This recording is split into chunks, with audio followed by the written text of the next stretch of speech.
Live Update Tribun News. Kami hadirkan rangkaian informasi teraktual, laporan langsung dan update berita terkini dari seluruh penjuru negeri dari siang hingga petang. Berbagai informasi dari dalam Sesaat lagi, Anda akan menyaksikan program Live Update. Selamat menyaksikan.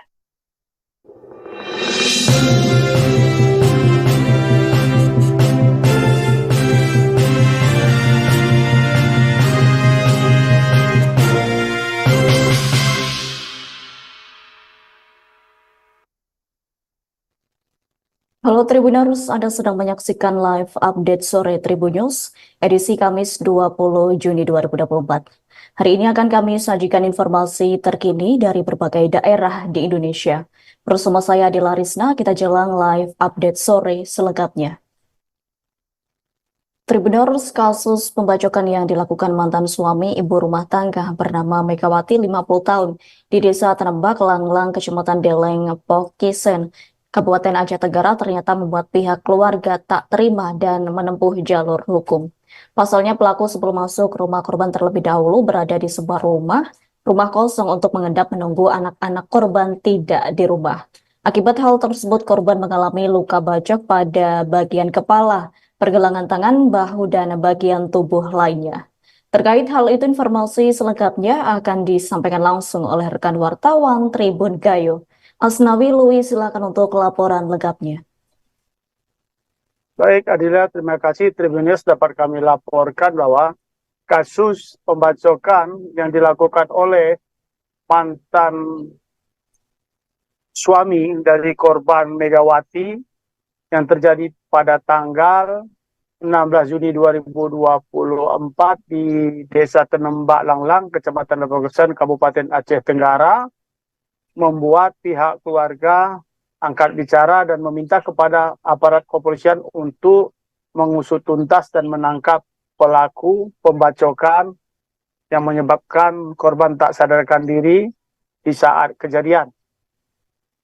Adik korban Isa mengharapkan kepada Satreskrim Polres Aceh Tenggara agar segera menangkap pelaku pembacokan yang merupakan mantan suami kakak kandungnya berinisial KR yang kini masih berkeliaran. Keluarga korban ini juga mengatakan bahwa kasus pembacokan ini diduga akibat pelaku KR yang meminta rujuk kepada korban Megawati. Korban tidak mau menerima untuk dilakukan rujuk, sehingga pelaku dengan mudahnya emosi dan kemudian beberapa waktu yang lalu kemudian mendatangi korban di rumah di saat korban sendiri. Menurut keterangan Isa, adik korban mengatakan pelaku KR sebelum melakukan pembacokan secara brutal terhadap kakak kandung Megawati, terlebih dahulu pelaku KR ini mengendap di sebuah rumah kosong yang sekitar 2 hari sebelum kejadian. Nah, kemudian di saat pada minggu malam, bertepatan pada malam takbiran Idul Adha, di sana pelaku yang sudah lama menunggu korban di saat sendiri langsung melakukan pembacokan secara brutal.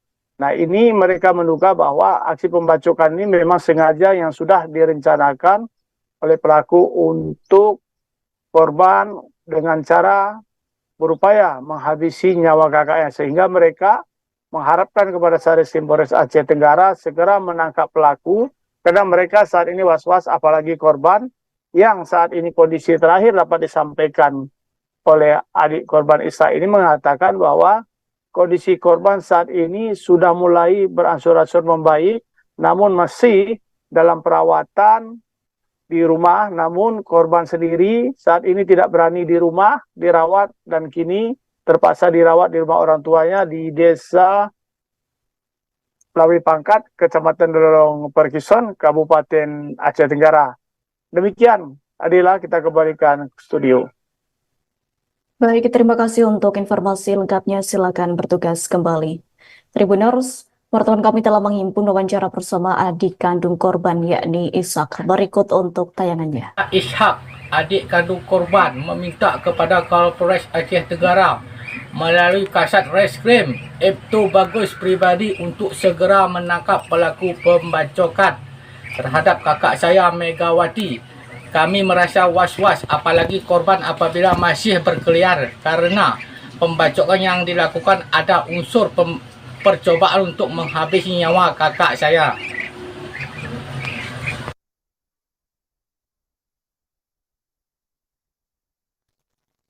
Direktur Utama RSUD Lembang Ahmad Oktorudi mengatakan para pasien yang dilarikan ke RSUD Lembang pasca keracunan setelah menyantap hidangan pada hajatan kemarin sudah membaik.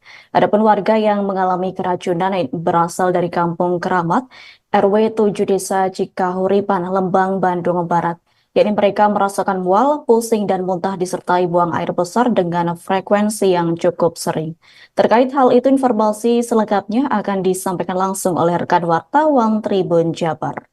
M. Nantri Prilatama, silakan untuk laporan lengkapnya. Ya, terima kasih rekan Adila dan selamat siang Sobat Tribuners dimanapun berada. Kemarin sebanyak 68 orang dari warga Desa Cikahuripan, tepatnya di Gang Keramat, Kecamatan Lembang, Bandung Barat, mengalami keracunan massal setelah menyantap hidangan dari hajatan yang digelar oleh salah satu warga, dan mereka 68 orang tersebut dilarikan ke fasilitas kesehatan yang terdekat seperti di Sespim, kemudian di klinik, kemudian di RSUD Lembang, dan juga di puskesmas yang berada di wilayah sekitar Cikahuripan. Dan tadi berdasarkan keterangan dari Kepala Desa Cikahuripan bahwa para korban yang mengalami keracunan sudah berangsur pulih, bahkan banyak dari warga yang sudah diperbolehkan untuk kembali ke rumahnya masing-masing. Dan Kepala Desa tersebut, yakni Pak Oman Haryanto, menjelaskan bahwa awal dugaan keracunan itu ketika kemarin petang ada warga yang tiba-tiba merasakan atau mengeluhkan gejala seperti mual dan juga pusing, itu terus-menerus bertambah hingga akhirnya pada pukul 19.00 itu sampai mencapai puluhan warga yang kemudian dilarikan ke paskes terdekat. Dan berdasarkan keterangan Pak Oman pula, dugaan sementara itu berdasarkan dari konsumsi hidangan hajatan pada Rabu siang. Namun hajatan tersebut tidak dalam skala besar, melainkan hanya keluarga besar dari masyarakat yang melakukan kegiatan tersebut. Tadi juga saya sempat menghubungi dari Dirut RSUD Lembang, yakni Bapak Ahmad Oktorudi, yang mengatakan bahwa saat ini pasien yang tersisa di RSUD Lembang itu menyisakan 3 orang, yakni 2 dari anak-anak dan kemudian 1 lagi orang dewasa. Dan sejauh ini kondisinya sudah mulai membaik dan bisa mungkin hari ini bisa kembali ke rumahnya masing-masing. Dan berdasarkan keterangan dari Pak Okto itu sendiri, warga yang keracunan mayoritas mereka rata-rata mengalami dehidrasi yang cukup parah karena memang banyak kehilangan cairan, dan mereka kemudian penanganannya diberikan infus untuk menggantikan cairan yang terbuang kemarin. Dan dari Dinkes atau Dinas Kesehatan Bandung Barat sendiri sudah melakukan penelusuran tindak lanjut dengan mengambil sampel dari hidangan yang kemarin disantap oleh masyarakat di Cikahuripan Lembang. Berdasarkan keterangan dari Kepala Bidang Pencegahan dan Pengendalian Penyakit Menular dan pada Dinkes KBB, yakni Nurul Rasihan, dia mengatakan bahwa sampel dari semalam itu sudah mereka ambil, dan jenis-jenisnya itu seperti sampel dari nasi, kemudian sop sapi, tempe orek, kikil bumbu kuning, capcay ayam suwir, hingga ikan asin dan juga air minum itu sudah diambil sampelnya, dan hasilnya pun nanti akan diumumkan di Labkesda Provinsi Jawa Barat itu sendiri. Dan hasilnya nanti bisa diketahui sekitar 14 hari kerja untuk mengetahui berasal atau penyebab dari masyarakat yang keracunan tersebut. Mungkin itu yang bisa disampaikan rekan Adila. Baik, terima kasih untuk informasi lengkapnya. Silakan bertugas kembali. Tribunnews, 10 remaja di kota Pangkal Pinang yang diduga hendak melakukan tawuran berhasil diamankan Polresta Pangkal Pinang Rabu 19 Juni 2024. Diketahui setelah diamankan, remaja tersebut dibawa ke Mako Polresta Pangkal Pinang, yakni untuk pembinaan dan diserahkan kembali kepada orang tua dengan membuat perjanjian. Terkait hal tersebut, informasi selengkapnya akan disampaikan langsung oleh rekan wartawan Bangka Pos. Adi Saputra, silakan untuk laporan lengkapnya.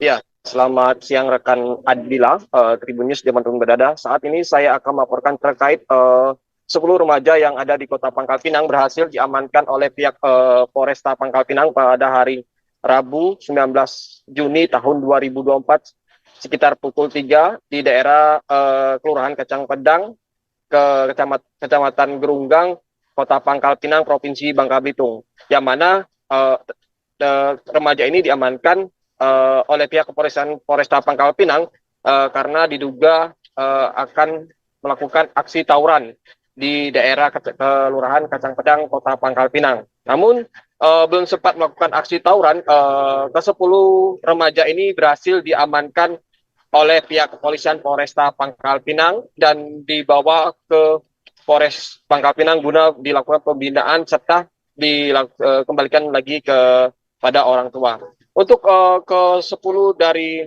10 orang remaja yang diamankan ini merupakan 2 orang merupakan orang dewasa, 8 orang merupakan anak di bawah umur. Untuk saat ini pihak Polresta Pangkal Pinang sebelum dikembalikan kepada orang tuanya, ke-10 remaja ini dilakukan pembinaan, terutama dititipkan di sel tahanan Polresta Pangkal Pinang. Kemudian pada siang harinya ke-10 remaja ini diserahkan kepada orang tua dengan membuat perjanjian. Sebelum dikembalikan, pihak Polresta Pangkal Pinang ini juga memberikan saran kepada orang tua masing-masing bahwa untuk tidak mengulangi perbuatan atau melakukan aksi ini sendiri. Pertama, Kasat Reskrim Polresta Pangkal Pinang, AKP Riza Rahman mengimbau kepada seluruh orang tua ataupun masyarakat untuk tetap menjaga dan mengawasi anak-anaknya.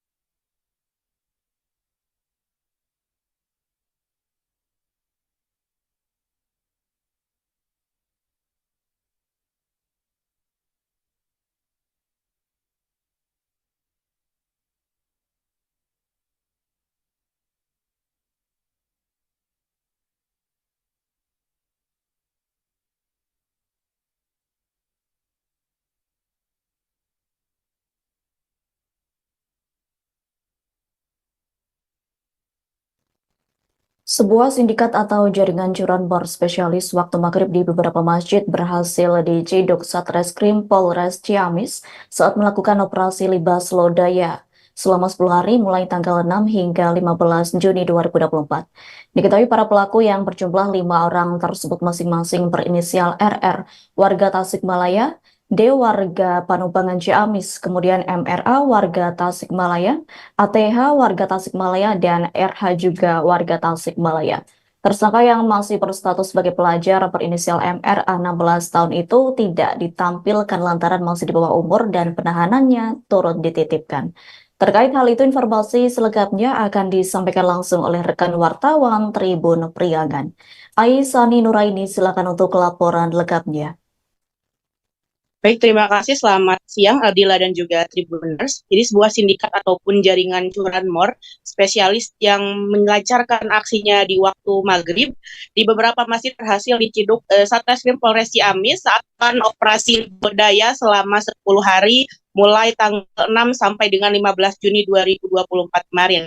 Para pelaku yang berjumlah 5 orang itu masing-masing berinisial RR 23 tahun yang merupakan warga Tasikmalaya, kemudian D 30 tahun warga Kecamatan Panumbangan Ciamis, MRA 16 tahun warga Tasikmalaya, kemudian ATH 26 tahun warga Tasikmalaya juga, kemudian yang terakhir adalah RH berusia 26 tahun yang juga merupakan warga Tasikmalaya. Adapun untuk tersangka yang masih berstatus sebagai pelajar, yaitu berinisial MRA 16 tahun, itu tidak ditampilkan kemarin saat konferensi pers di Mapolres Ciamis karena masih di bawah umur dan juga penahanannya juga dititipkan. Diketahui para pelaku yang masih di bawah umur itu berperan sebagai pemetik dan uang hasil penjualan dari curanmor tersebut digunakan untuk berfoya-foya. Kawanan pencuri itu melakukan aksinya di parkiran beberapa masjid yang ada di Kabupaten Ciamis, kemudian juga di wilayah Majalengka dan juga Tasikmalaya. Dan mereka melancarkan aksinya pada saat motor para warga ataupun para jemaah yang sedang melaksanakan salat maghrib di beberapa masjid. Polisi berhasil mengamankan 11 sepeda motor dari 3 TKP berbeda, yaitu di Kabupaten Ciamis, Tasikmalaya, dan juga Kabupaten Majalengka. Dan untuk barang bukti yang diserahkan ke Polres Ciamis Majalengka itu untuk dilakukan pengembangan. Seperti itu. Menurut Kapolres Ciamis, AKBP Akmal, 80% aksi pencurian motor itu dilakukan di masjid pada saat waktu sholat maghrib. Dan sebelum melakukan aksi tersebut, para kawanan ataupun para pelaku tersebut terlebih dahulu memetakan daerah mana yang akan menjadi sasaran untuk dicuri motornya. Kemudian mereka beraksi 2-3 orang secara berboncengan dan 1 orang bertindak sebagai pemetik atau yang mengambil curian kendaraan tersebut. Dalam kurun waktu tersebut sangat cukup bagi para pelaku untuk membobol sepeda motor menggunakan dengan kunci T. Jadi di saat warga ataupun yang mempunyai motor itu melaksanakan salat maghrib berjamaah di masjid-masjid tersebut, mereka melancarkan aksinya dengan menggunakan kunci T untuk membobol rumah kunci sepeda motor tersebut. Dan atas perbuatannya itu, para pelaku terancam pasal 363 KUH pidana dengan ancaman hukuman penjara selama-lamanya maksimal 7 tahun penjara. Kemudian di akhir konferensi pers, AKBP Akmal juga menyarankan untuk pengurus masjid agar memasang CCTV di wilayah atau masjidnya itu, kemudian kalau bisa juga mengirim ataupun menjadikan salah satu orang untuk menjaga sepeda motor di parkiran masjid-masjid yang ada di Kabupaten Ciamis, kemudian Tasikmalaya dan juga Kabupaten Majalengka tersebut. Sementara itu, Umin yang salah satu warga Kecamatan Panjalu yang motornya juga dicuri oleh kawanan tersebut mengucapkan terima kasih karena pada akhirnya motor yang dicuri pada saat dirinya dalam perjalanan pulang dari Bandung menuju rumahnya di Kecamatan Panjalu, kemudian ia berhenti sebentar di salah satu masjid yang ada di Kecamatan Panumbangan, kemudian sekitar 5 menit dia melaksanakan sholat maghrib berjamaah. Setelah selesai melaksanakan sholat, motornya raib diambil kawanan pencuri tersebut. Terima kasih, adalah laporan dari Kabupaten Ciamis, kembalikan dari studio. Baik, terima kasih untuk informasi lengkapnya. Silakan bertugas kembali. Tribuners, wartawan kami telah menghimpun wawancara bersama Kapolres Ciamis yakni AKBP Akmal. Berikut untuk tayangan. Ya, untuk sementara yang kita amankan adalah pemetiknya pelaku langsung dan mereka jaringan antar kabupaten. Untuk pengadanya masih sementara pengembangan yang kita akan informasikan lebih lanjut. Yang 16 tahun itu masih pelajar atau pelajar? Ya. Dan dari pengakuannya barang-barang sudah jatuhnya di kemana kan, dijual apa di bagaimana? Ya, untuk sementara masih ditampung, kemudian mereka akan prepping dijual per bagian. Ya, jadi untuk mengantisipasi kalau dijual secara rutin ya susah, mereka memprepping dijual per bagian. Kalau yang pelajar itu dia tugasnya seperti apa? Yang bersangkutan sama, ya jadi tugasnya ikut memetik juga. Ya. Dan lokasi satu orang atau berdua atau bertiga berapa? Ya, jadi mereka kadang berdua atau bertiga, jadi boncengan tiga, satu metik langsung hilang, kadang berdua saja, satu sebagai joki, satunya Tribuners, satu dari 4 orang pelaku pencurian kendaraan bermotor di Kabupaten Pasaman Barat terpaksa diberi timah panas oleh tim Opsnal Satreskrim Polres Pasaman Barat karena berupaya untuk melarikan diri saat akan diamankan petugas. Diketahui ada 4 orang pelaku yang berhasil diamankan beserta 8 unit sepeda motor sebagai barang bukti. Keempat orang tersangka itu ditangkap dalam operasi kejahatan terhadap kendaraan atau Jaranan Singgalang 2024 yang berlangsung sejak tanggal 30 Mei hingga 12 Juni 2024. Terkait hal itu, informasi selengkapnya akan disampaikan langsung oleh rekan wartawan Tribun Padang. Ahmad Romi, silakan untuk laporan lengkapnya. Baik, terima kasih rekan Adila. Selamat siang, Tribuners manapun berada. Benar sekali, pada hari kemarin, Polres Pasaman Barat telah mengungkap 4 orang pelaku tindak pidana pencurian sepeda motor. Dengan barang bukti diamankan sebanyak 8 unit sepeda motor, yang mana 2 pelaku saat ini masih telah diamankan di Polres Pasaman Barat, sementara 1 pelaku lagi masih dalam penyelidikan Satgas Narkoba, dan 1 orang lagi masih dalam penyelidikan di Polresta Bukit Tinggi, di mana 4 pelaku ini merupakan 2 komplotan yang selama ini melakukan aksinya di wilayah hukum Polres Pasaman Barat. Dari 4 pelaku ini, 1 orang diantaranya terpaksa dihadiahi timah panas oleh petugas karena mencoba melawan ketika akan diamankan. Kemudian kemarin juga dihadirkan para korban, pemilik sepeda motor yang hilang di Polres Pasaman Barat, di mana nantinya barang bukti sepeda motor ini akan diserahkan kepada korban setelah putusan pengadilan dengan sistem mungkin pinjam pakai. Namun untuk sementara barang bukti akan disita oleh penyidik hingga proses penyidikan atau peradilan nanti selesai. Kemudian kemarin Kapolres Pasaman Barat juga mengimbau kepada masyarakat untuk meningkatkan kewaspadaan terhadap tingginya atau maraknya kasus pencurian sepeda motor akhir-akhir ini di Pasaman Barat, di mana dengan menggunakan kunci ganda sepeda motor serta tidak memarkir sembarangan. Kemudian kemarin juga kita dengar dari beberapa korban, di mana sepeda motor mereka ini hilang lebih banyak ketika di masjid.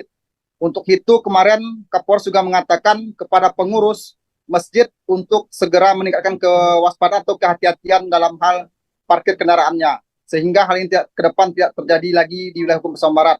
Untuk itu, dari pihak kepolisian juga mengajak agar masyarakat menjadi bersama-sama kepolisian untuk meningkatkan kewaspadaan sehingga tindak pidana pencurian sepeda motor ini dapat dikurangi atau diminimalisir di hukum Pasaman Barat. Mungkin itu rekan Lila akan melaporkan kembali pada Anda studio. Baik, terima kasih untuk informasi lengkapnya. Silakan bertugas kembali. Tribuners, wartawan kami telah menghimpun wawancara bersama Kapolres Pasaman Barat, yakni AKBP Agung Tribawanto. Berikut untuk tayangannya. Kita laksanakan press release hasil pengungkapan kasus curanmor, dan dari kegiatan tersebut kita amankan 4 tersangka. Yang ada di sini ada 2 tersangka, 1 lagi masih dalam proses dari narkoba, tindakan narkoba, dan 1 pun tersangka masih ada di Polres Bukit Tinggi. Jadi saat ini kita penegasan untuk kepada masyarakat dan menghimbau kepada masyarakat agar selalu menjaga barang-barang berharga. Saat ini modus kejahatan semakin meningkat sesuai dengan meningkatnya kegiatan untuk media sosial ataupun melalui dengan medsos atau melalui dengan segala hal tipu daya. Dan diharapkan pada kesempatan ini mereka bisa menjadi polisi untuk dirinya sendiri, untuk lingkungan dan untuk masyarakat. Intinya kita berpesan selalu menjaga barang-barang berharga untuk kita semua. Sesosok mayat pria tanpa identitas ditemukan di perairan Sungai Musi, yakni tepatnya di kawasan Bom Baru pada Selasa 18 Juni 2024, sekira pukul 23 WIB. Diketahui kaki sebelah kanan korban diikatkan ke karung berisi batu menggunakan rantai yang digembok. Adapun mayat tersebut ditemukan pertama kali oleh warga sekitar yang kemudian melaporkan penemuan mayat itu ke pihak kepolisian. Untuk informasi selengkapnya akan disampaikan langsung oleh rekan wartawan Tribun Sumsel. Rahmat, silakan untuk laporan lengkapnya. Ya, baik, terima kasih Adela. Jadi dapat kami sampaikan Tribuners penemuan mayat seorang pria yang belum ada identitas di perairan Sungai Musi ditemukan pada hari Selasa sekitar pukul 11 malam oleh pertama kali ditemukan oleh warga yang sedang ingin memancing di sekitar kawasan Jembatan Musim 4 Bekasi, dan kemudian mayat tersebut dievakuasi ke Pelabuhan Port Baru dan dibawa ke Rumah Sakit Bayangkara. Setelah dilakukan pemeriksaan, dokter forensik Rumah Sakit Bayangkara mengatakan Palembang menemukan adanya luka memar yang ada di tangan dan juga kaki korban, serta ciri-cirinya yaitu seorang pria yang akan pakai pakaian kaos warna abu-abu dan juga celana pendek yang sebatas lutut. Kemudian di tubuh bagian dadanya dan juga punggung terdapat bekas luka jaringan keloid yang seperti bekas pengobatan. Lalu untuk di bagian kaki kanan juga ada tato berbentuk suku Indian yang hanya menggambar kepalanya saja. Lalu saat ditemukan kondisi mayat tersebut, kakinya sebelah kanan diikat rantai yang berisi karung dan juga diikat ke rantai ke karung yang berisikan batu, yang diduga korban ini adalah korban pembunuhan juga. Namun saat ini pihak kepolisian masih menyelidiki apakah benar korban tersebut memang korban pembunuhan.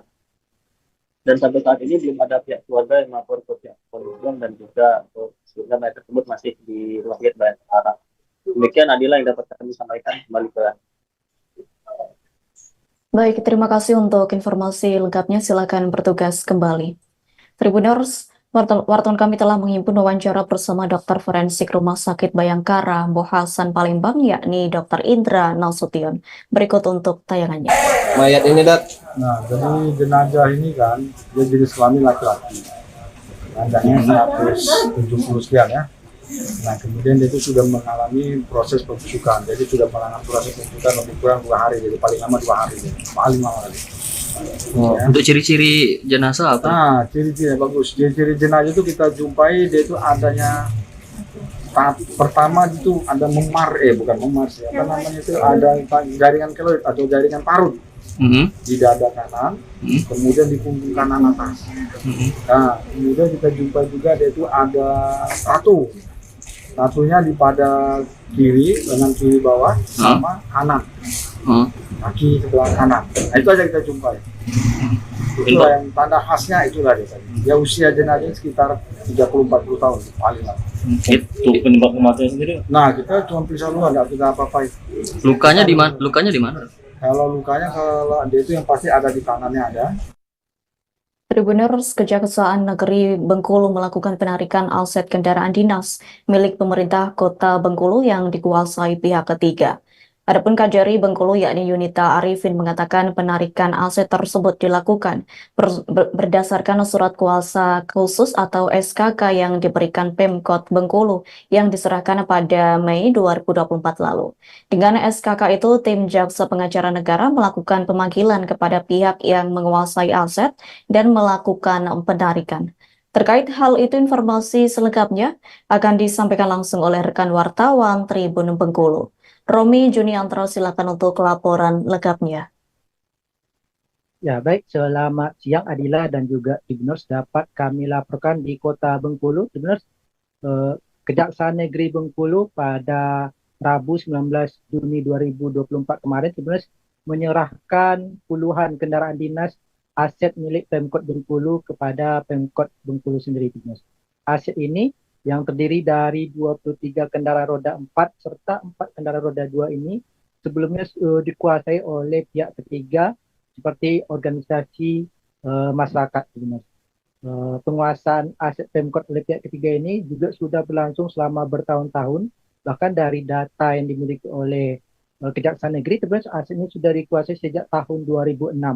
Kemudian ada juga beberapa aset lain yang dikuasai lebih dari 5 tahun. Pemkot Bengkulu kemudian memberikan surat kuasa khusus atau SKK kepada tim Kejaksaan Negeri Bengkulu untuk melakukan penarikan dan penyelamatan aset-aset ini.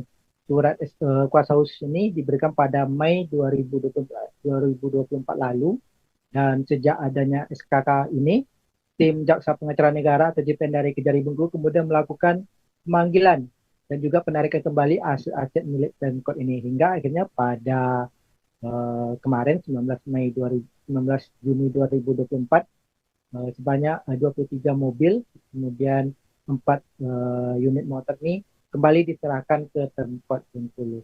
Selain dikuasai pihak ketiga selama bertahun-tahun, Tribuners, dari hasil penyelidikan oleh tim JPN dari Kejari Bengkulu, diketahui juga bahwa kendaraan-kendaraan ini tidak dibayarkan pajaknya oleh yang menguasai aset tersebut, sehingga total tunggakan dari pajak-pajak kendaraan ini senilai 106 juta rupiah.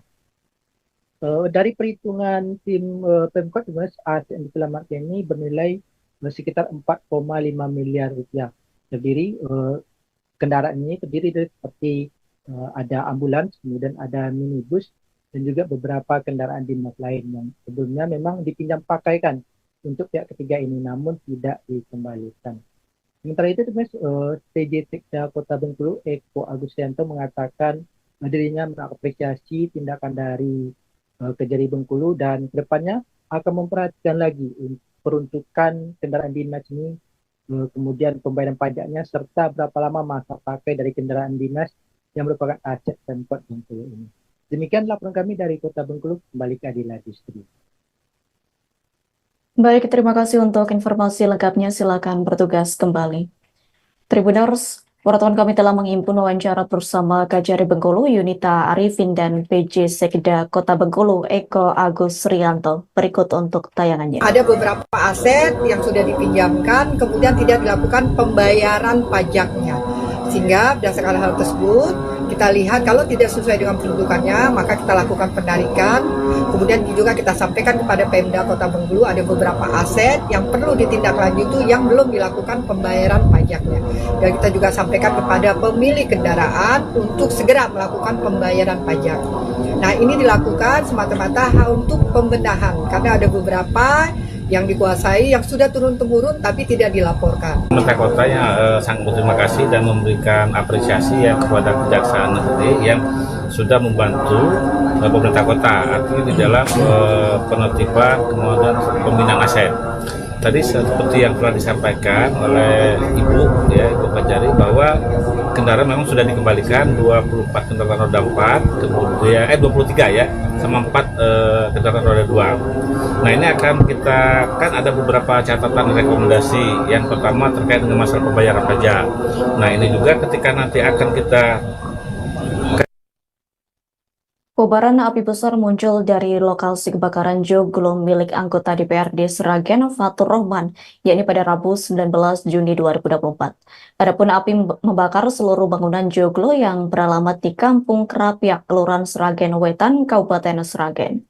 Kapolres Sragen yakni AKBP Jamal Alam melalui Kasih-Humas Polres Sragen, AKP Sigit Sudarsono, mengatakan bahwa kebakaran pertama kali diketahui sekira pukul 20.20 WIB. Terkait hal itu, informasi selengkapnya akan disampaikan langsung oleh rekan wartawan Tribun Solo. Septiana Ayu, silakan untuk laporan lengkapnya. Baik Adila dan Tribuner, selamat sore. Dapat saya sampaikan bahwa pada hari Rabu malam sekitar pukul 20.20 waktu Indonesia bagian Barat, rumah salah satu anggota DPRD Kabupaten Sragen yang juga merupakan ketua fraksi PKB, Fatur Rohman, terbakar hebat pada Rabu malam kemarin, di mana kejadian tersebut berdasarkan keterangan dari anak Fatur Rohman ini pertama kali diketahui oleh seorang tukang pijat yang sedang berada di rumah tersebut, di mana saat itu tukang pijat tersebut mendengar ada suara teriakan dari warga sekitar yang mengatakan bahwa telah terjadi kebakaran. Setelah dikeluar, ternyata benar joglo yang tepat berada di rumah depan rumah Fatur Rohman ini sudah terbakar. Dan setelah itu dari tukang pijat, di mana di dalam rumah saat kejadian di dalam rumah ini terdapat beberapa anggota keluarga, yakni istri dari Fatur Rohman, kemudian 2 anak dari Fatur Rohman dan cucu dari Fatur Rohman yang masih bayi, dan juga tukang pijat tadi. Melihat api sudah berkorban, kemudian anggota keluarga ini langsung keluar untuk menyelamatkan diri, dan beruntung mereka dapat keluar dari rumah sebelum api membesar. Kemudian Fatur Rahman sendiri pada saat kejadian sedang tidak ada di rumah karena sedang pergi berobat kemudian dari situ setelah itu karena memang bangunan joglo ini semuanya terbuat dari kayu, api langsung cepat membesar dan kemudian dari pihak warga sekitar ini menghubungi pemadam kebakaran untuk meminta bantuan pemadaman. Kemudian pemadam kebakaran berdatangan dan pada saat itu api sudah sangat besar dan bahkan menurut keterangan dari petugas pemadam kebakaran sendiri mengatakan bahwa api bangunan joglo ini hampir roboh sehingga sempat petugas pemadam kebakaran ini sempat menemui kendala di situ.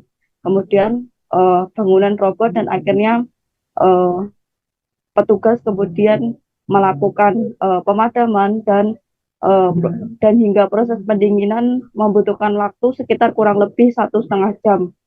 Dari kejadian tersebut tidak ada korban jiwa dan menurut keterangan dari pihak kepolisian mengatakan bahwa kerugian ini mencapai ratusan juta rupiah.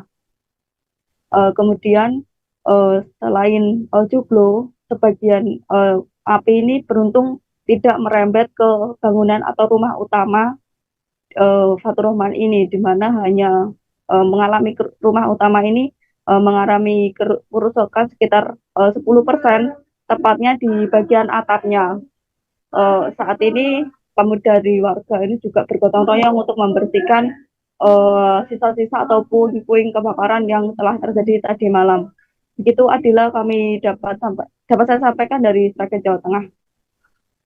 Baik, terima kasih untuk informasi lengkapnya. Silakan bertugas kembali. Tribuners, rumah seorang warga di Desa Tanjung Karang, Kecamatan Jati, Kabupaten Kudus, syok saat mengetahui rumahnya ambrol usai diseruduk kerbau berukuran jumbo yang mengamuk. Adapun kerbau tersebut diduga lepas saat hendak disembelih untuk dikurbankan. Kerbau mengamuk dan menyeruduk panitia kurban hingga kerbau terlepas, yakni sekira 2 km. Untuk informasi selengkapnya akan disampaikan langsung oleh rekan wartawan Tribun Muria. Rezanda Akbar, silakan untuk laporan lengkapnya. Iya, terima kasih Adila. Salah seorang rumah warga di Desa Tanjung Karang, Kecamatan Jati, Kabupaten Kudus tersebut sempat diseruduk oleh kerbau yang mengamuk usai lepas saat mau dikurbankan. Seorang tersebut bernama Kaswati. Dia sendiri mengaku sempat pingsan usai mengetahui seekor kerbau jumbo lari dan menyeruduk rumahnya di Desa Tanjung Karang, Kecamatan Jati, Kabupaten Kudus, Jawa Tengah. Saat itu Kaswati bersama tetangga dan keluarga serta cucunya sedang santai di teras rumahnya. Dan kemudian tak lama melihat kerbau berukuran jumbo lari ke arahnya dan Kaswati bergegas untuk menghindari amukan kerbau. Kerbau tersebut langsung menabrak kaca rumahnya sehingga menyebabkan serpihan kaca berhamburan di ruang keluarga dan di sekitaran teras. Usai menyeruduk ruang keluarga, kerbau berlari ke arah dapur dan menyeruduk pintu dapur dan serta mengubrak-ngabrik seisi peralatan yang ada di dapur, bahkan juga sempat merusak kendaraan metik milik Kaswati. Saat itu Kaswati bercerita bahwasannya dia sempat menyelamatkan cucunya yang masih berusia balita di dalam rumahnya saat sedang menonton TV dan dibawa keluar. Karena dirinya mengalami syok, Kaswati sendiri mengaku sempat pingsan beberapa saat di teras tetangganya. Selain merusak rumah Kaswati, kerbau tersebut sempat menyerang 3 tetangganya sehingga harus dijahit di puskesmas dan seorang warga yang menuntun hewan tersebut menyebabkan luka ringan usai diseruduk oleh kerbau. Kepala Desa Tanjung Karang Kudus, Sumarno, mengatakan jarak kerbau tersebut lepas sekitar 2 km dari lokasi kurban. Awalnya korban sedang dituntun oleh warga untuk dilakukan penyembelihan kurban. Namun kerbau tersebut menyeruduk warga itu dan akhirnya kerbau berlari lepas. Sumarno menambahkan saat kerbau tersebut menyeruduk rumah Kaswati, beberapa warga mengalami luka-luka disebabkan adanya serpihan kaca, sehingga mengalami luka dan lecet serta dibawa ke puskesmas hingga mendapatkan beberapa penanganan seperti jahitan. Usai kejadian tersebut, kerbau berukuran jumbo itu ditembak oleh petugas kepolisian sekitar pada bagian kaki dan kemudian langsung dilakukan penyembelihan. Usai disembelih, kerbau diangkut menggunakan mobil bak terbuka dan dibawa ke pemilik hajat. dan kemudian dari pemilik hajat tersebut sudah mempunyai inisiatif baik untuk memberikan menanggung semua kerusakan yang ada di beberapa rumah warga yang menyebabkan kerugian baik material ataupun kerugian fisik. Jadi seperti itu Adila yang bisa saya kabarkan dari Kabupaten Kudus, melaporkan kembali lagi ke studio. Baik, terima kasih untuk informasi lengkapnya. Silakan bertugas kembali. Tribuners, wartawan kami telah menghimpun wawancara bersama Kaswati selaku warga Tanjung Karang dan Sumarno, Kepala Desa Tanjung Karang. Berikut untuk tayangannya. Ada kebu. Pas. Ya, karena tidak tahu sudah di sini kebunya kan tidak sempat lari. Kaki saya kan sakit. Berarti waktu itu lagi sana-sana depan rumah? Iya. Sama cucu? Iya. Nah, kalau saya ingat cucu saya. Di dalam? Ya, lihat TV. Nah, kebunnya di sana, di belakang. Terus masuk ke sini, ambil cucu saya. Terus kebunnya keluar lagi. Lebih kurangnya 2 kilo Pak dari titik awal. 2 kilo akhirnya ditembak sama Pak dari Polsek Jati, kemudian sebelah situ. Sepanjang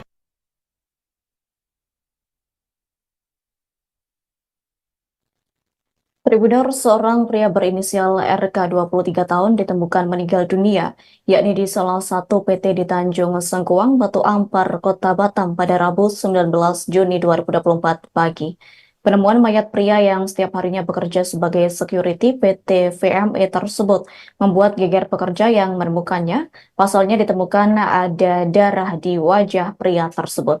Untuk informasi selengkapnya akan disampaikan langsung oleh rekan wartawan Tribun Batam. Uci Suwaibah, silakan untuk laporan lengkapnya. Baik, terima kasih rekan Nadila. Seperti yang disampaikan tadi bahwasannya pada Rabu 19 Juni 2024 dan security yakni Randy Kurniawan ditemukan masih mengenakan pakaian lengkap, diduga meninggal dunia karena sakit. Kapolsek Batu Ampar, Kompol Dwi Hatmoko mengatakan dari hasil penyelidikan sementara dari tubuh korban tidak ditemukan adanya tanda-tanda kekerasan. Dwi Hatmoko menjelaskan bahwasanya dari luar dari fisik korban yang ditemukan tersebut tidak ditemukan adanya luka senjata tajam maupun tanda kekerasan. Kemudian saat ditanya mengenai penyebab pasti kematian, pihaknya belum dapat menyimpulkan dengan dugaan security ini meninggal dunia karena sakit seperti itu. Dan dugaan sementara memang beberapa hari yang lalu Randy Kurniawan ini meminta izin kepada pihak PT atau atasannya juga untuk izin tidak masuk kerja karena sedang mengalami sakit seperti itu. Kemudian Deputi HSSI Manager PT VME Dionysius Pani membenarkan adanya pekerja security yang ditemukan meninggal dunia dalam kondisi meninggal dunia masih di dalam kawasan perusahaan seperti itu. Mayat pria bernama Randy ini ditemukan sekira pukul 7.30 waktu Indonesia Barat pagi dalam kondisi wajah yang penuh darah ataupun di bagian hidung dan juga mulut mengeluarkan darah seperti itu. Dion mengatakan saat pertama kali mendapatkan informasi tersebut, mayat tersebut, ia langsung menghubungi pihak kepolisian Polsek Batu Ampar yang mengatakan bahwa dia dapat informasi dari timnya, kemudian dia langsung memerintahkan bawahannya ataupun anggotanya untuk langsung memasang barikade dan membuat laporan ke Polsek Batu Ampar seperti itu. Dan dia juga menjelaskan beberapa bercak darah juga terlihat dari pos security menuju ke toilet, di mana menurut Dion sendiri hal itu ditemukan saat olah TKP ataupun saat dia mendatangi tempat kejadian perkara seperti itu. Jadi yang dilihat oleh Dion sendiri adalah di pos jaga tersebut dia berjalan menuju ke toilet dan dari toilet saat balik lagi ke pos jaganya itu sudah ada bercak darah dari toilet menuju ke pos jaga, dan sebelum sampai ke pos jaga di pertengahan jalan beliau tersebut ataupun almarhum Randy ini pingsan dan kemudian ditemukan dalam kondisi meninggal dunia. Terkait tanggung jawab ataupun tindak lanjut dari PT VME sendiri, ia telah menghubungi dan koordinasi dengan keluarga dari Randy Kurniawan sendiri, dan proses pemulangan jenazah juga telah dilakukan pada 19 Juni 2024 kemarin, di mana diterbangkan dari Bandara Hang Nadiem Batam menuju ke Palembang dan kemudian dipulangkan ke kampung halamannya yang ada di Bengkulu seperti itu. Pria 23 tahun ini pria 23 tahun yang merupakan security ini di mata rekan kerjanya kemarin waktu berbincang dengan salah satu karyawan di PT VME sendiri menjelaskan bahwasanya dia merupakan sosok yang pendiam dan merupakan seorang perantau yang berasal dari Bengkulu. Masih muda dan belum menikah. Itulah kata-kata yang dilontarkan oleh rekan kerja dari Randy sendiri. Dan juga Randy ini terkenal dengan sosok yang sopan dan juga ramah kepada siapapun. Bahkan dia sempat bercanda juga dengan sering bercanda dengan rekan-rekan kerjanya saat bertugas di PT VME ini sendiri. Kemudian dari penuturan saksi juga mengatakan sekira pukul 5:10 waktu Indonesia Barat di tanggal 19 Juni 2024 itu juga Randy sempat mengirim kabar ataupun menginfo kepada grup bahwasanya kabar terkini tentang kondisi ataupun pengawasan yang ia lakukan di kawasan PT. Namun ketika di pukul 7.30 saat dihubungi, si Randy ini sudah tidak dapat dihubungi lagi dan ada bunyi telepon di dekat pos tersebut dan dia ditemukan sudah dalam kondisi tidak bernyawa. Kemudian dari hasil rekam medis ataupun hasil forensik dari Dr. Indra Faisal juga mengatakan bahwasanya dari penyelidikan luar ataupun dari hasil pemeriksaan luar memang tidak ada ditemukan tanda-tanda kekerasan dan juga tidak ditemukan indikasi bahwa korban ataupun Randy ini sendiri mengalami pembunuhan atau tragedi pengeroyokan seperti yang diberitakan media-media lainnya seperti itu. Dan luka memar yang dialami oleh si Randy ini sendiri bukan disebabkan oleh benda tumpul ataupun pemukulan yang dilakukan oleh seseorang, melainkan itu memang luka lebam yang disebabkan karena adanya tumpukan darah yang menumpuk di bagian di mana ia terakhir kali meninggal dunia. Jadi posisi terakhir kali meninggal dunia itulah yang menyebabkan penumpukan darah di bagian tubuh si Randy Kurniawan ini sendiri. Mungkin itu saja rekan Adila yang dapat saya sampaikan. Saya Uci Swaibah dari Tribun Batam melaporkan. Baik, terima kasih untuk informasi lengkapnya. Silakan bertugas kembali. Tribuners, wartawan kami telah menghimpun wawancara bersama Deputi HSSE Manager PT VME, yakni Dionysius Pani. Berikut untuk tayangannya. Itu benar apa adanya, memang atas nama Randy Kurniawan ya. Saya mendapat telepon itu memang pagi-pagi dari tim saya dari lapangan bahwa ada menemukan security yang tergeletar di tanah gitu.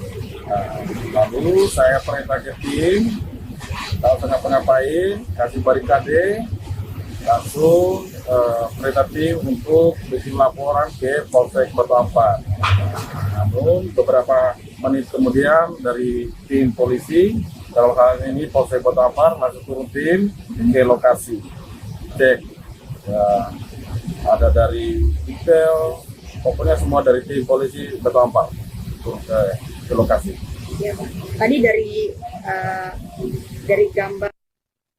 Tribuners, harga ayam potong di Semarang menunjukkan penurunan setelah Hari Raya Idul Adha 1445 Hijriah. Diketahui di pasar tradisional harga ayam potong turun yakni menjadi Rp33.000 hingga Rp34.000 per kilogram.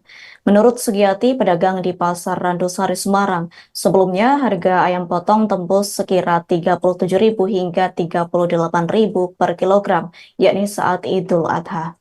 Untuk informasi selengkapnya akan disampaikan langsung oleh rekan wartawan Tribun Jateng. Hidayatul Rohmah, silakan untuk laporan lengkapnya. Ya, baik, terima kasih Alvira. Jadi Tribuners, harga ayam potong di Semarang ini menunjukkan penurunan setelah menanjak pada Hari Raya Idul Fitri dan juga Idul Adha, di mana pada Idul Fitri lalu harga ayam potong sendiri mencapai Rp40.000 per kilogram, sedangkan saat momen Hari Raya Idul Adha kemarin itu mencapai Rp28.000 per kilogramnya.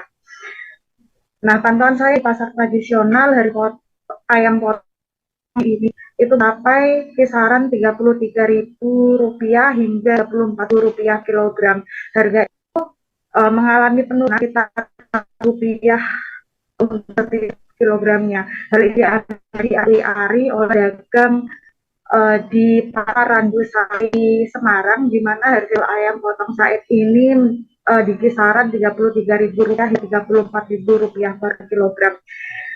Harga ayam potong ini juga diakui oleh pedagang lain, yaitu Bu Sugiyati, pedang di pasar tersebut. Menurut Bu Sugiyati, untuk harga ayam potong saat ini normal setelah menanjak sejak di Raya Idul dan juga Hari Raya Idul Adha lalu.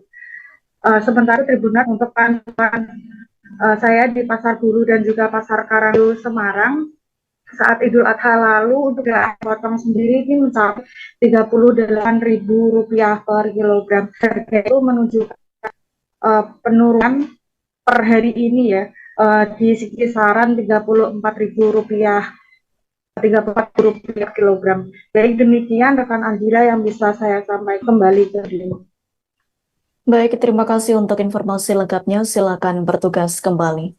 Tribuners, wartawan kami telah menghimpun wawancara bersama pedagang di Pasar Randusari, yakni Sugiyati dan Ari. Berikut untuk tayangan. Gimana Bu? Hari ini saya ambilnya 32. Saya belinya potongan enggak gitu.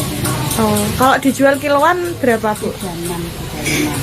36,35. Hitungannya turun atau seperti apa ini Bu? Biasa. Kalau Idul Adha kemarin harganya sempat berapa? Biasa, naik 1.000, naik 2.000 gitu. Oh, 37-an berarti ya? Iya, sekarang biasa. Ayam hari ini berapa ya Pak? 32. Hari ini cenderungnya turun berarti Pak ya? Turun. Anjlok atau seperti apa Pak kalau hari ini? Ya step by step gitu. Ya enggak langsung nanti besok bisa naik lagi. Karena kan kalau daging ini kan terpengaruh musik, bukan apa ya, tapi biasanya untuk musim kawin atau apa, menikah gini kan, nanti kalau sudah suro itu pasti turun. Ini kan besar, kalau ada kebiasaan adat kan, jadi naik turunnya tergantung situasi adat. Jadi tidak masalah pakan dan itu tidak terlalu pengaruh banget. Tapi kalau situasi apa yang terjadi di masyarakat gitu ya, terpengaruh. Kalau sejak Idul Fitri sampai sekarang ini berarti harga terendah atau seperti apa Pak? Ini harga normal. Oh normal, 32. Kalau Idul Fitri kemarin 45-50. Nah ini kan masalahnya Idul Fitri, jadi orang kan kondisinya. Tidak ada barang lagi. Kalau Idul Adha kemarin sampai standar 37, 36.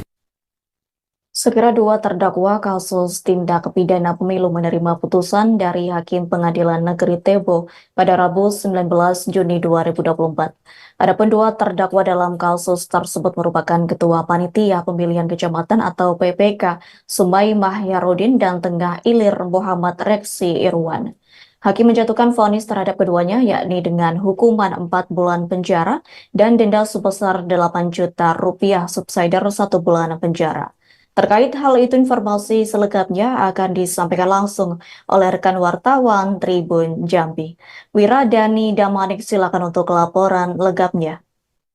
Ya, rekan Adila dan Tribuners dimanapun Anda berada, dapat kami sampaikan bahwasannya pada kemarin, tepatnya Rabu 19 Juni 2024, Hakim menjatuhkan vonis terhadap dua terdakwa yang merupakan Ketua PPK Sumai dan Tengah Ilir Kabupaten Tebo dengan hukuman 4 bulan penjara dan denda 8 juta subsidiar 1 bulan kurungan. Nah, Tribuners, vonis hakim ini lebih rendah dibandingkan dua operator sebelumnya yang merupakan anggota dari dua terdakwa ini, di mana dua operator PPK sebelumnya sudah lebih dulu disidangkan dan divonis 8 bulan penjara dan denda 24 juta. Nah, dan ini juga vonis yang dijatuhkan oleh hakim ini lebih rendah, jauh lebih rendah dibandingkan tuntutan dari jaksa penuntut umum yang menuntut 1 tahun 8 bulan dan denda 24 juta. Nah, akibatnya menanggapi ini, Kasih Intel Kejari Tubuh Febro Adiaksa Suseno menyampaikan pihaknya menyatakan banding atas putusan hakim tersebut karena sangat jauh dari tuntutan yang mereka bacakan pada saat sidang tuntutan. Nah, adapun kasus ini, Tribuners, merupakan kasus penggelembungan suara yang terbongkar pada rapat pleno KPU beberapa waktu lalu, di mana pada rapat pleno tingkat kabupaten terbongkar bahwasanya adanya perubahan suara yang terjadi pada caleg DPR RI nomor urut 8 Partai Demokrat Samsur Rijal. Nah, di mana kasus penggelembungan suara ini terjadi usai selesainya rapat pleno tingkat kecamatan. Demikian rekan Adila dan Tribuners dimanapun Anda berada. Baik, terima kasih untuk informasi lengkapnya. Silakan bertugas kembali. Tribuners, wartawan kami telah menghimpun wawancara bersama Kasih Intel Kejari Tebo, yakni Febro Adiaksa Suseno, dan pengacara Ketua PPK Orde Priyanata. Berikut untuk tayangannya. Besok kami nyatakan banding. Kami sudah berkoordinasi dengan pimpinan. Besok tim JPU menyatakan banding. Karena pasal yang diputus juga beda dengan tuntutan kita. Dan juga jauh dari tuntutan yang kita ajukan. Berapa kemarin tuntutan kita, Bang? 1 tahun 8 bulan. Maksudnya ini tidak sampai sepertiga dari apa yang kita tuntut, Bang? Nah, setengahnya juga enggak. Karena yang putusan hari ini kan 4 bulan dan 8 juta. Hari ini kita sudah selesai membuatkan hari sidang putusan sama klien kami kemarin ini dengan amar putusan dihukum selama 4 bulan, denda 8 juta rupiah, subsidi 1 bulan. Atas putusan yang tadi diucapkan, kami akan diskusi kepada tim untuk kedepannya seperti apa, apakah diterima, apakah melakukan. Tribuners, sebagai kota yang menjadi destinasi wisata di Provinsi Sumatera Selatan, Kota Pagar Alam selalu menjadi pusat perhatian para wisatawan saat musim libur dan saat ada event besar di Pagar Alam. Seperti tempat wisata baru di Kota Pagar Alam, yakni Bukit Tungguan. Adapun objek wisata tersebut menyuguhkan view yang indah, yakni mulai dari hamparan kebun teh hingga puncak Gunung Dempo. Untuk informasi selengkapnya akan disampaikan langsung oleh rekan wartawan Sriwijaya Pos. Wawan S, silakan untuk laporan lengkapnya.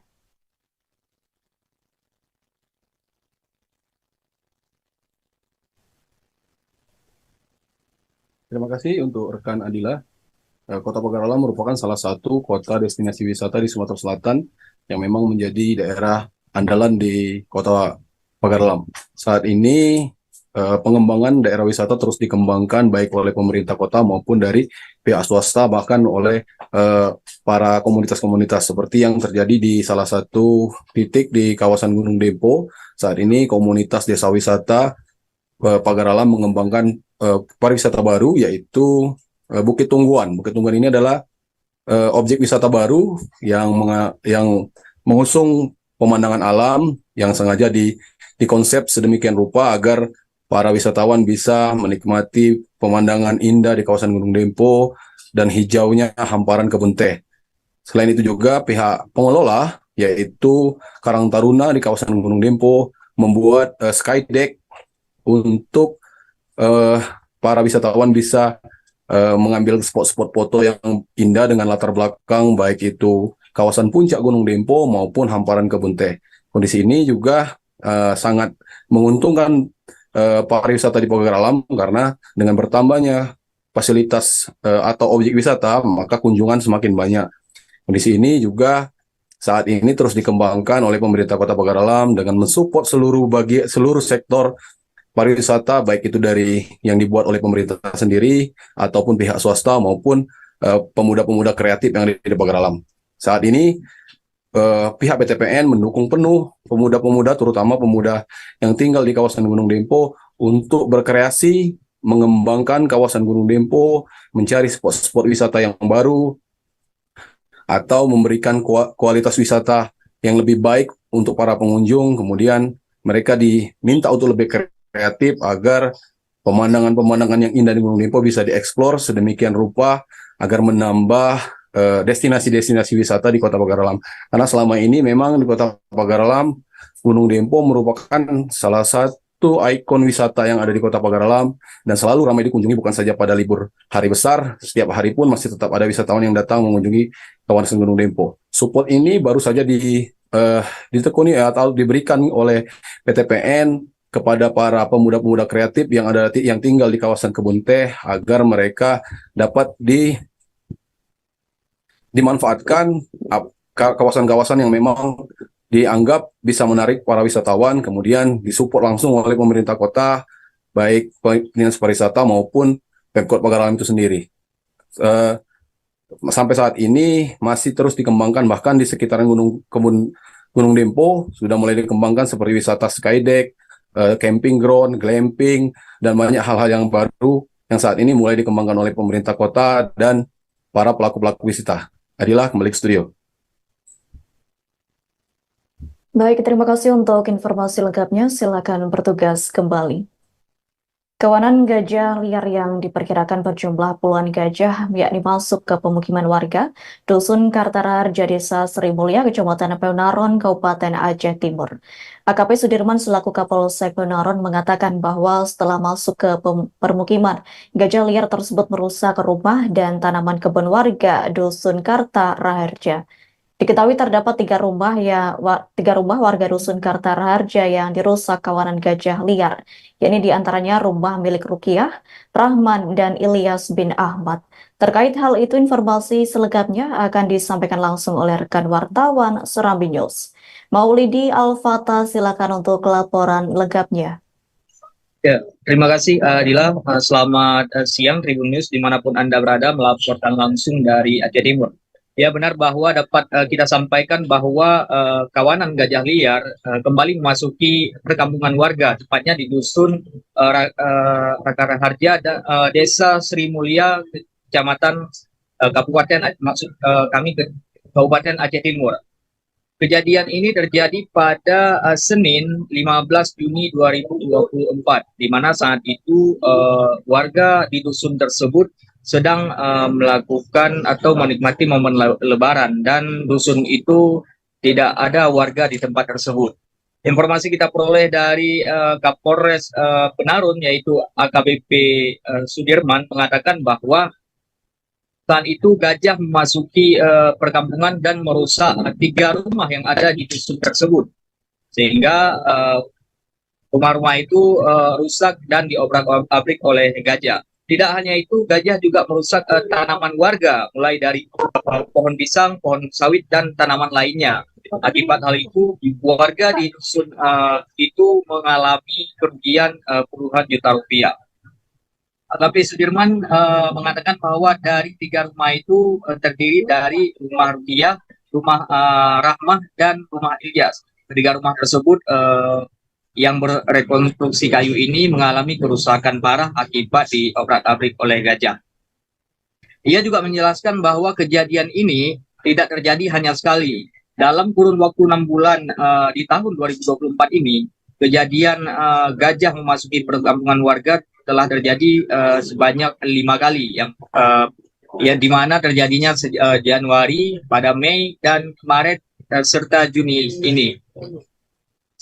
Ia juga menerangkan bahwa dulunya itu kawanan gajah sempat dipasang GPS di setiap kelompok kawanan gajah, sehingga ketika gajah ingin mendekati perkampungan, mereka sudah bisa mendeteksi dan menghalau kawanan gajah liar itu.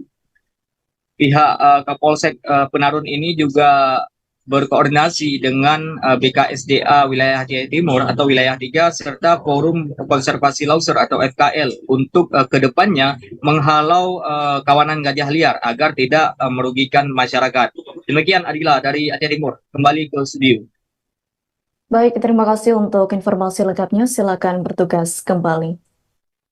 Tribuners, wartawan kami telah menghimpun wawancara bersama Kapolsek Peunaron yakni AKP Sudirman. Berikut untuk tayangannya. Saya Kapolsek Serbajadi melaporkan bahwa ada kejadian satwa liar, satwa gajah telah masuk ke desa Sri Mulia, Kecamatan Penarun, dan kemudian merusak beberapa rumah warga dan pertanian warga. Kejadian itu kami dapatkan informasi pada hari Senin tanggal 17 Juni 2024 sekitar jam 12 siang.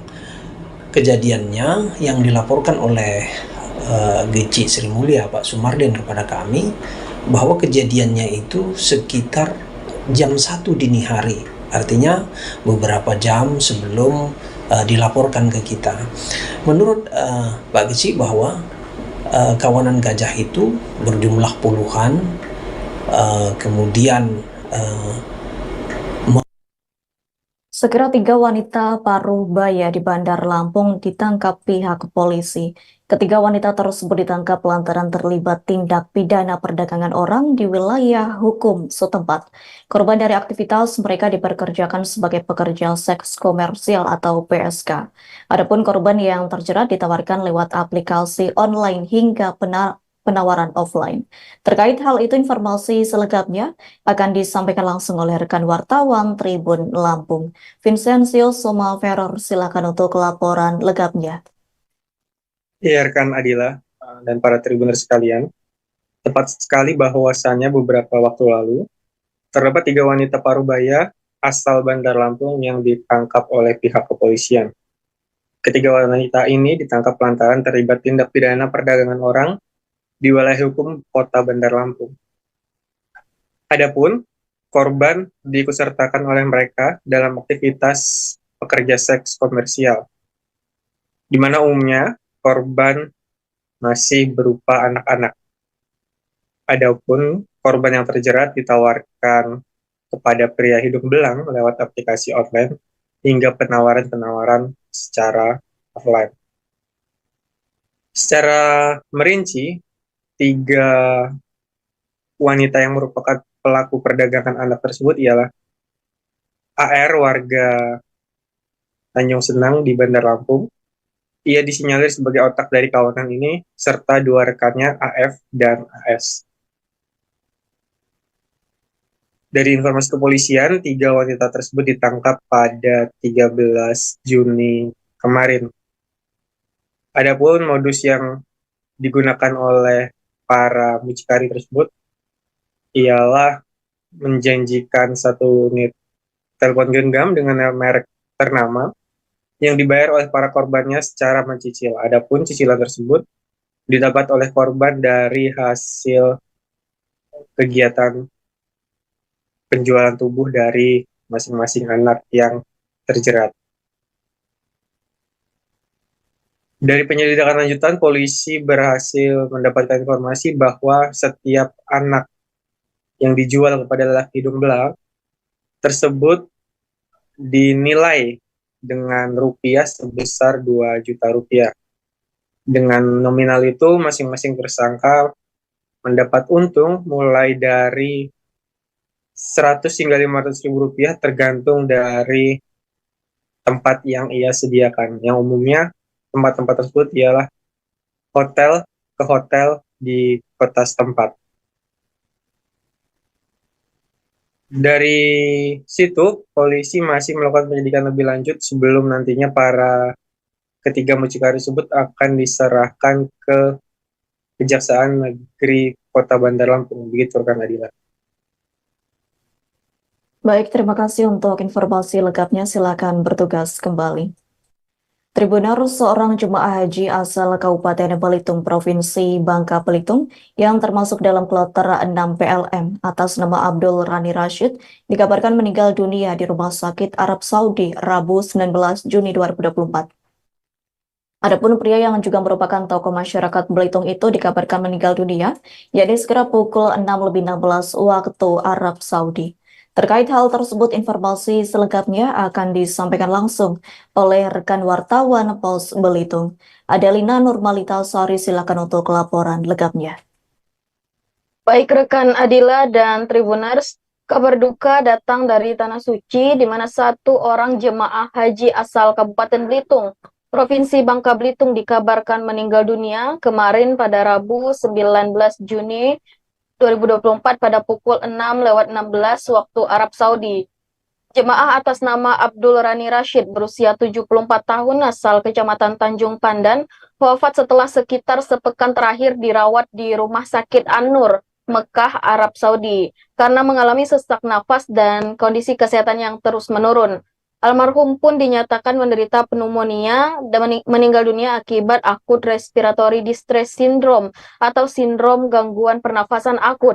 Saat menunaikan ibadah haji, Abdul Rani Rashid saat itu bersama dengan istrinya Murtama termasuk dalam jemaah haji Kloter 6 Palembang. Almarhum pun dimakamkan di Arab Saudi dan disolatkan di Masjidil Haram seusai solat asar. Kabar meninggalnya Abdul Rani Rashid yang merupakan tokoh masyarakat Belitung ini tentunya meninggalkan duka mendalam. Pria yang akrab disapa Pak Ago ini pada masanya merupakan aktivis Angkatan 66 KMIKAPI, tokoh presidium pembentukan Provinsi Bangka Belitung, dan juga aktif di pemerintahan serta pernah menjabat sebagai anggota DPRD Kabupaten Belitung. Rumah kediaman almarhum Abdul Rani Rashid di Jalan Ahmad Yani, Kelurahan Lesung Batang, Tanjung Pandan Belitung pun kemarin ramai dikunjungi para kerabat hingga sahabat. Lantunan tahlilan dari para pelayat terdengar di sudut rumah usai menunaikan sholat maghrib berjamaah. Putra bungsu almarhum, Rezeki Aris Munazar, mengatakan mendapat kabar berpulangnya almarhum pada sore dari dokter yang merawat beliau. Dengan tegar, Aris menuturkan almarhum terakhir kali berinteraksi di grup WhatsApp keluarga pada tanggal 9 Juni 2024 lalu.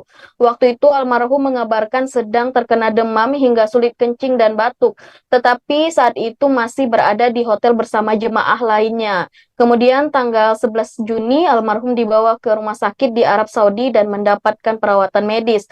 Almarhum juga sempat sehat dan melaksanakan wukuf. Keluarga pun mengaku ikhlas dengan kepergian almarhum dan terlebih karena almarhum saat itu sedang menunaikan ibadah haji yang merupakan rukun Islam kelima. Demikian laporan saya rekan Adila.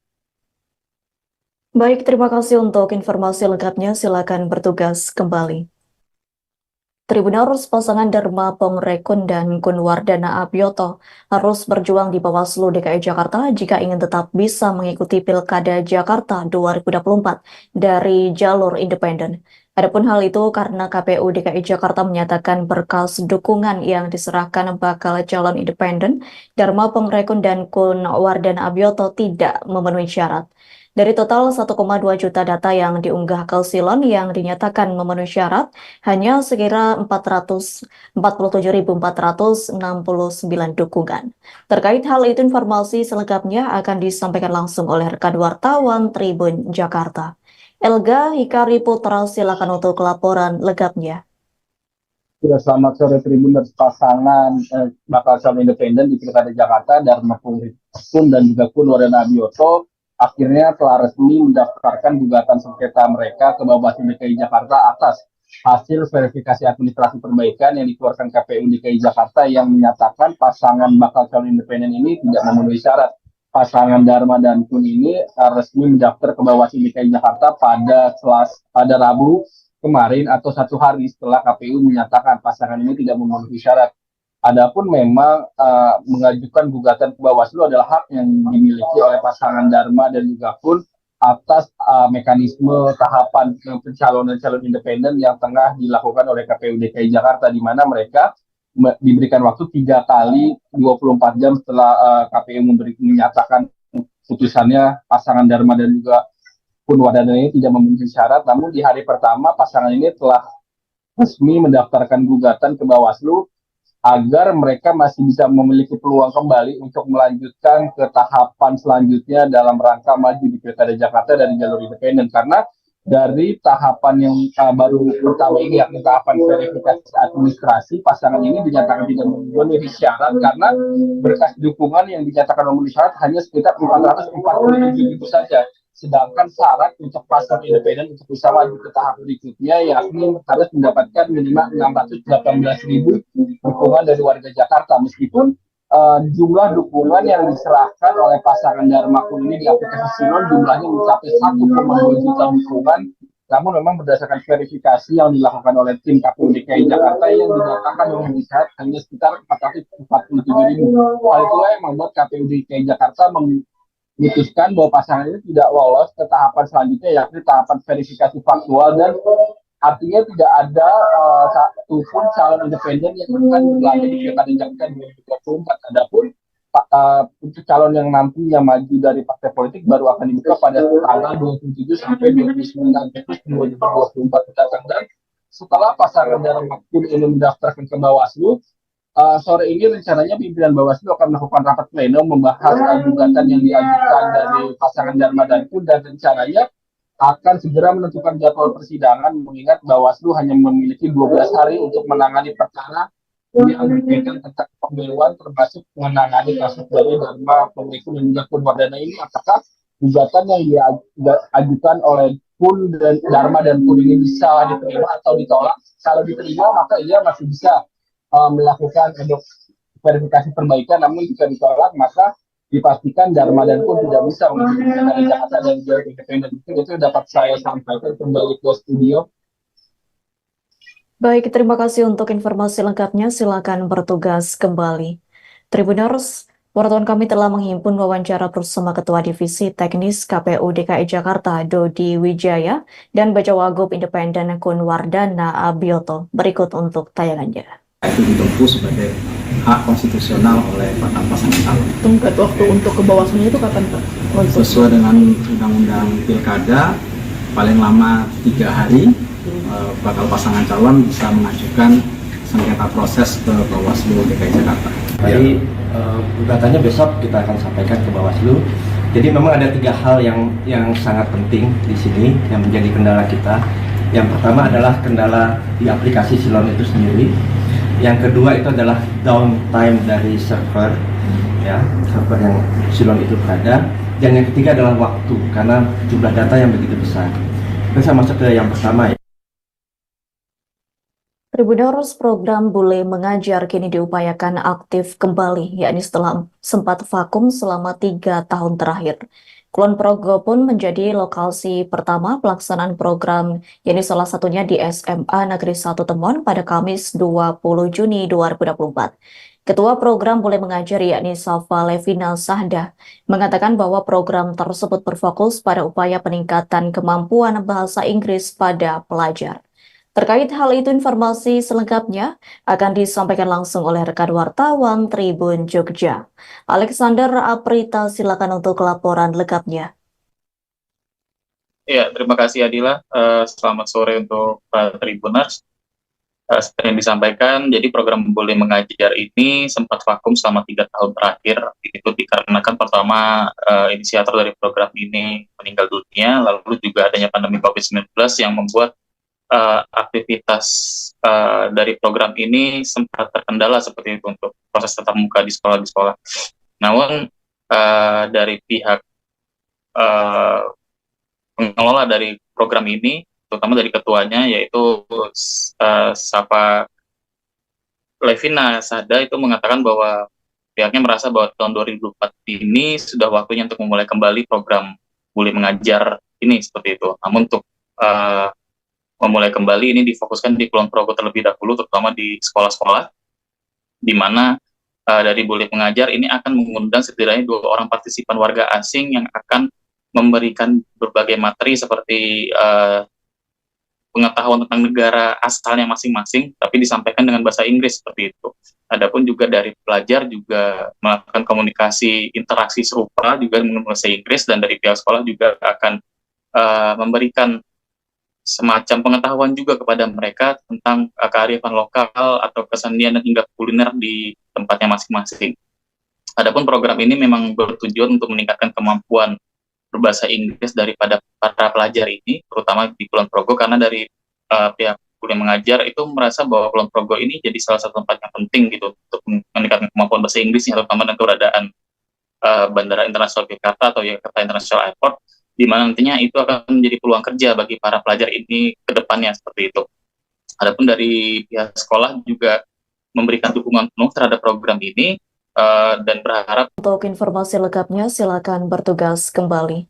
Tribuners, wartawan kami telah menghimpun wawancara bersama Kepala SMA Negeri 1 Temon Lestari Alsi Partiwi. Berikut untuk tayangannya. Makin bersemangat untuk belajar bahasa Inggris. Itu mungkin dari SMA. Berapa optimisnya anak-anak ini untuk belajar bahasa Inggris itu? Iya, optimisme dilihat dari keseriusan anak-anak kita dalam mengikuti pelajaran bahasa Inggris yang diampu oleh dua guru kami, Bapak Lufi Samsiarto dan Ibu Heni Prihastiwi. Begitu. Bu, kalau misalnya kegiatan seperti ini baru pertama kalinya atau sebelumnya sudah pernah juga, Bu? Di era saya baru pertama ini. Di era saya baru pertama ini, dan antusiasme kita lihat anak-anak juga sudah responsif menanggapi pertanyaan-pertanyaan dari Miss Sarah yang memotivasi, memperkenalkan ciri khas dan karakteristik negara Yordania. Tribuners, rupanya peredaran judi online di Indonesia tidak hanya dimainkan oleh masyarakat sipil saja, namun juga menyasar aparat penegak hukum seperti TNI Polri. Adapun pada Menteri Koordinator Polhukam Hadi Cahyanto meminta kepada Babin Kamtibmas dan Babinsa sebagai garda terdepan untuk menangkap pemain atau bandara judi. Pasalnya, Hadi meyakini tidak semua anggota TNI Polri gemar bermain judi online. Terkait hal itu, informasi selengkapnya akan disampaikan langsung oleh rekan wartawan Warta Kota. Miftahul Munir, silakan untuk laporan lengkapnya. Baik rekan Adila dan Tribuners manapun Anda berada, kemarin Menteri Polhukam Hadi Cahyanto mengumumkan bahwa peredaran ataupun permainan judi online ini sudah meresahkan masyarakat karena memang tidak hanya menyasar orang-orang dewasa saja, namun juga sudah mengincar anak-anak di usia di bawah 10 tahun. Dari catatan Kementerian Polhukam, di mana anak yang bermain di usia 10 tahun ke bawah itu sebanyak 10% atau sekitar 80.000 jiwa anak yang bermain judi online. Kemudian di atas 10 tahun sampai 20 tahun, ada sekitar 11% orang yang bermain judi online dan atau kurang lebih sebanyak 440 jiwa. Dan usia 21 sampai 30 tahun sebanyak 13% atau sebanyak 520 jiwa orang-orang yang bermain judi online. Dan mantan Panglima TNI itu juga mengungkap bahwa ada 30 di usia 30 tahun sampai 50 tahun sebanyak 40% pemain judi atau sebanyak 1.640.000 jiwa yang bermain judi online, sedangkan di usia di atas 50 tahun itu sebanyak 34% atau sebanyak 1.350.000 jiwa yang bermain judi online. Jika ditotal secara keseluruhan maka totalnya sebanyak 80% dari jumlah 2,7 juta yang bermain judi online. Dan Menteri Koordinator Polhukam Hadi ini menekankan kepada pihak kepolisian, terutama Babin Kamtibmas dan dari pihak TNI yaitu Babinsa untuk menjadi garda terdepan dalam melakukan atau penindakan terhadap judi online, karena memang para bandar ini sudah terjun ke masyarakat untuk mencari atau meminta kepada masyarakat membuat rekening demi menampung uang-uang dari hasil top up ataupun bermain judi. Dan mereka juga